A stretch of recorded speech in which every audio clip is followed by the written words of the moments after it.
نصر من اللہ و فتح قریب۔ دوستو بہت بہت مبارکباد۔ پاک بحریہ نے ایک دفعہ پھر اپنی پوری ملک و قوم کے تمام جوانوں، قوم کی ماؤں کی دعاؤں اور چھوٹے بچوں کا سر بھی فخر سے بلند کر دیا۔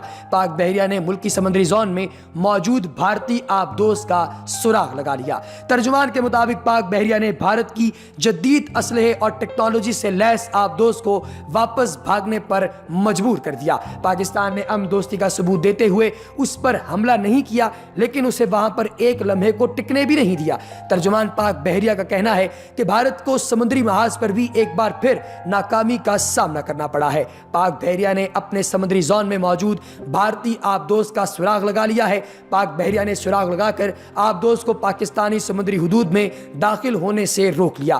پاکستان کی جانب سے تیار کردہ سسٹم اور ہیلی کاپٹر سے منسلک جدید سونار سسٹم اور P3 اورین جدید ٹیکنالوجی سے لیس طیارے کی مدد سے مکار دشمن کی چالاکیوں کو ناکام بنا دیا گیا اور آبدوز کا سراغ لگا لیا گیا، جو کہ جدید ترین تھی، پھر بھی پاک بحریہ سے چھپ نہیں سکی۔ بھارتی آبدوز 1 سال پرانی ہے، جسے نومبر 2017 میں تیار کیا گیا تھا۔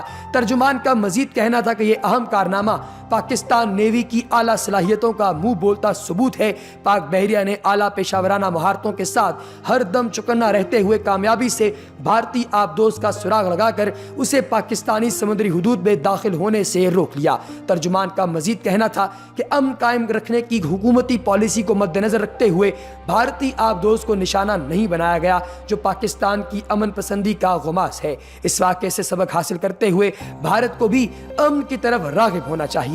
پاکستان کی بحری سرحدوں کے دفاع کے لیے پاک بحریہ ہر لمحہ مستعد اور تیار ہے اور کسی بھی جارحیت کا منہ توڑ جواب دینے کی پوری صلاحیت رکھتی ہے۔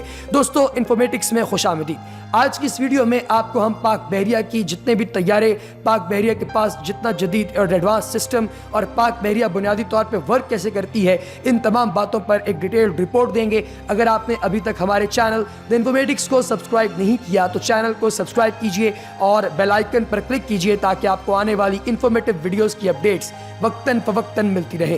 دوستو، اپنی رائے کا اظہار کرنے کے لیے کمنٹ سیکشن آپ دوستوں کے لیے مختص ہے۔ اپنی رائے کا کمنٹ سیکشن میں اظہار بھی ضرور کیجیے گا۔ پاک بحریہ نے بھارتی آبدوز کی اپنی موجودگی کو خفیہ رکھنے کی ہر کوشش کو ناکام بنایا ہے۔ واضح رہے کہ اس سے قبل نومبر 2016 کے بعد یہ دوسرا موقع ہے جب پاک بحریہ نے بھارتی آبدوز کا سراغ لگایا۔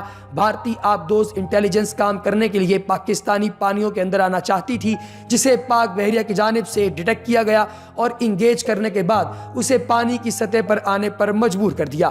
یہاں یہ بات قابل ذکر ہے کہ پاک بری اور فضائی فوج کے ساتھ ساتھ پاک بحریہ بھی موجودہ حالات میں ہائی الرٹ ہے۔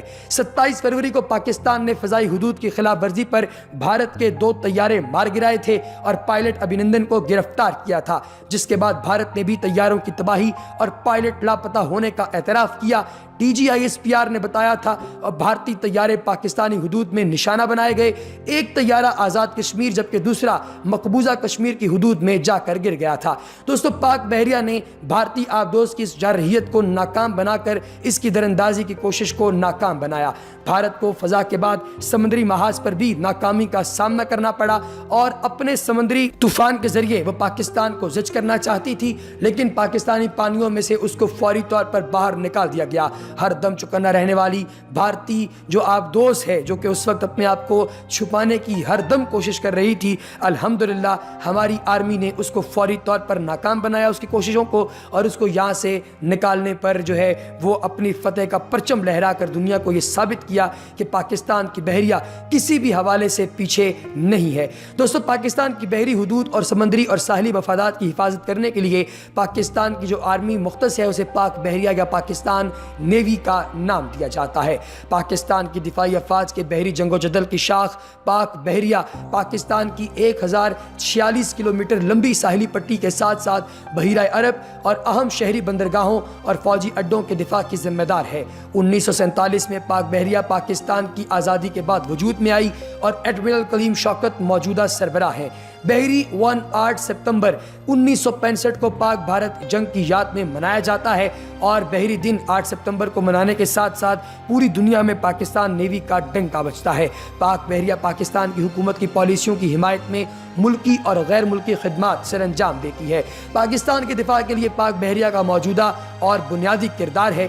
21ویں صدی میں پاک بحریہ نے محدود بیرون ملک آپریشنز کیے اور پاکستان انٹر کنیکٹڈ پروگرام کے قیام میں ایک اہم کردار ادا کیا۔ پاک بحریہ جدت اور توسیع کے مراحل سے گزر رہی ہے اور دہشت گردی کے خلاف جنگ میں بھی اس کا اہم کردار رہا ہے۔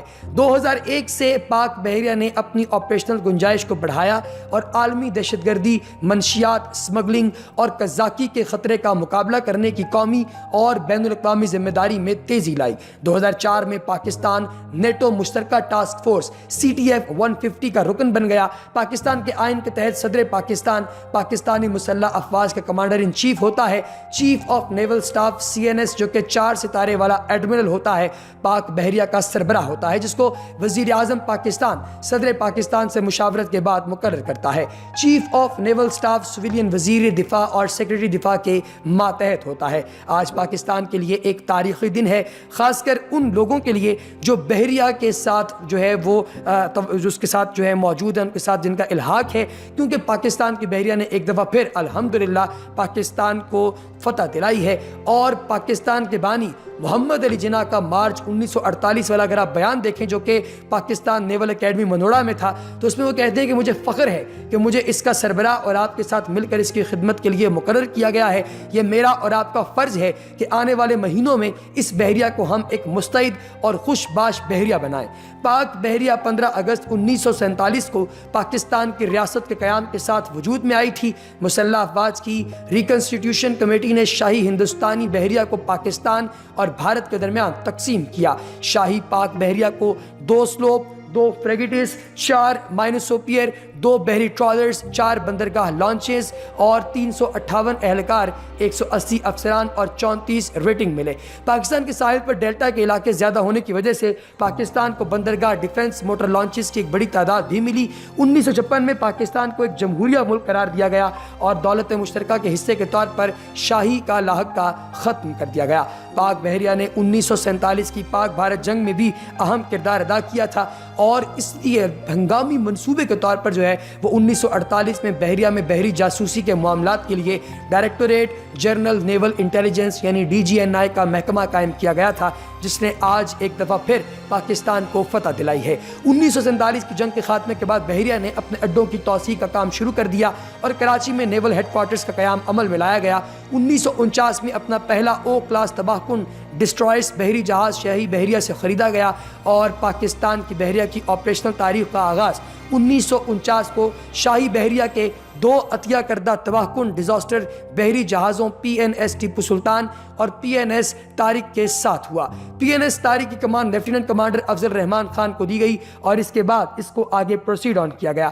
دوستو، پاک بحریہ نے 1965 کی جنگ کے وقت اچھی تیاری کی تھی اور نیول چیف ایڈمرل افضل رحمان خان نے پاک بحریہ کے تمام لڑاکا یونٹس کو ساحل کے قریب دفاعی پوزیشن لینے کا حکم دیا، لیکن خلیج بنگال میں کسی جارحانہ کارروائی کا آرڈر نہیں دیا۔ لیکن 22 ستمبر کو سونار سسٹم کے ذریعے لگاتار 2 ہفتے پیچھا کر کے ہندوستانی فریگیٹ INS کو جو ہے وہ اس کو 2-4 کر دیا شکست کے ساتھ پاکستانی بحریہ نے۔ اور اس وقت درپیش اہم خطرے جتنے پاکستان کو ہیں ان کے تمام حالات کے اندر پاکستان کی بحریہ ہر دم الرٹ ہے اور پاکستان نے امریکہ سے 10 آبدوز اور فرانس سے 3 ڈیفائن کلاس آبدوزیں حاصل کی۔ اس کے علاوہ بحری اسپیشل فورسز کمانڈوز 1966 میں قائم کی گئی۔ بحریہ نے بھی لڑاکا جیٹ طیاروں پر مشتمل ایک بحری ایویشن ادارہ قائم کرنے کی کوشش کی، لیکن فضائیہ نے کھلے سمندر کی کارروائیوں میں طیارے کھونے کے خطرے کے پیش نظر اس کی مخالفت کر دی تھی۔ دوستو، مشرقی پاکستان کے بحران کے خاتمے کے وقت ہمارا حال یہ تھا کہ ہمارے پاک بحریہ مشرقی کمانڈ پاس کوئی انٹیلیجنس نہیں تھی اور ہم ایک طرف سے اندھے اور بہرے تھے۔ بھارتی بحریہ اور بھارتی فضائیہ ہم پہ دن رات بم برساتی تھی اور ہم نے الٹیمیٹلی اللہ کے فضل و کرم سے ان تمام تر حالات میں بھی اپنا دفاع جو ہے وہ جاری رکھا۔ 1971 کے بعد سے لے کر اب تک 1988 میں، 1980 میں، 1989، 1990، 1994، 1993 اور 1999 کے اندر بھی جو انڈیا کی طرف سے ہم پر اٹیکس کیے گئے، پاک بحریہ نے ان کا ببانگ دہل جواب دیا اور بھارت کو ناکوں چنے چبا دیے۔ پاکستان کی تمام عوام اور پاکستان کا ہر وہ سپاہی جو کہ اپنے ملک کی آرمی پر یقین رکھتا ہے، وہ پاک فضائیہ کو، پاک بحریہ کو اور پاکستان کی بری فوج کو سلام پیش کرتا ہے۔ اس کے ساتھ ہی ہمیں دیجیے اجازت، اپنا بہت سا خیال رکھیے۔ اللہ آپ کا اور ہمارا ہم سب کا حامی و ناصر ہو۔ وما علینا الا البلاغ المبین۔